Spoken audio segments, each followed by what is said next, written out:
mudah tergerus, terdegradasi mental moralnya. Lebih lanjut, Nengah Sukame menyatakan yang dimaksud sumber inspirasi bisa dilihat dari hal-hal kecil seperti mampu mengejawantahkan materi pendidikan secara menarik dan aktif, memiliki ide-ide dan terobosan baru dalam proses belajar mengajar. Jika guru memiliki itu semua, siswa dalam perkembangannya otomatis menjadi siswa yang kreatif, cerdas, dan inovatif. Selain itu, dengan semangat Hari Kesaktian Pancasila, guru diharapkan mampu mengejawantahkan nilai-nilai Pancasila kepada anak didiknya, sehingga degradasi moral dan lunturnya nilai-nilai kebangsaan dari generasi muda dapat dihindari. Ya, sangat mudah tergerus, terdegradasi mental moralnya. Karena ini penting disikapi bersama-sama, terutama meningkatkan mutu kualitas dalam pendidikan karakter. Sedangkan Pancasila ini kan harga mati buat masyarakat, buat bangsa, negara Indonesia. Karena sebagai perekat, sebagai alat pemersatu.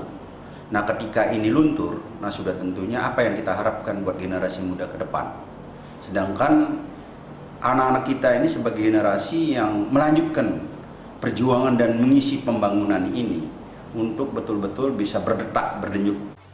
Dr. Nengah Sukame menambahkan di zaman teknologi informasi saat ini, guru dan orang tua tidak boleh ketinggalan dengan anak didiknya dalam hal mengakses informasi teknologi. Siswa dengan mudah mendapatkan informasi dan wawasan dengan mengakses internet.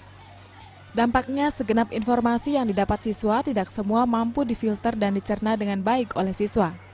Untuk itu di sini pentingnya fungsi pengawasan guru dan orang tua mengarahkan anak didiknya, sehingga anak dapat terhindar dari pengaruh negatif seperti penyalahgunaan obat-obat terlarang. Sementara itu menyikapi tingginya kepercayaan masyarakat menyekolahkan anaknya di SMP PGRI 1 Denpasar, pihaknya telah melakukan berbagai terobosan dan inovasi dalam rangka menjaga kepercayaan masyarakat, seperti peningkatan SDM dan kualitas guru, sarana fisik dan sarana penunjang lainnya. Pihaknya menyatakan kepercayaan ini merupakan tanggung jawab yang cukup berat. Namun pihaknya beserta segenap keluarga besar sekolah akan berkomitmen memberikan pelayanan terbaik. Kami berusaha semaksimal mungkin untuk betul-betul memberikan suatu pelayanan yang prima. Ya, pelayanan yang prima di sini tentunya dasarnya apa? Kita harus disiplin. Kita harus bisa memberikan suatu contoh.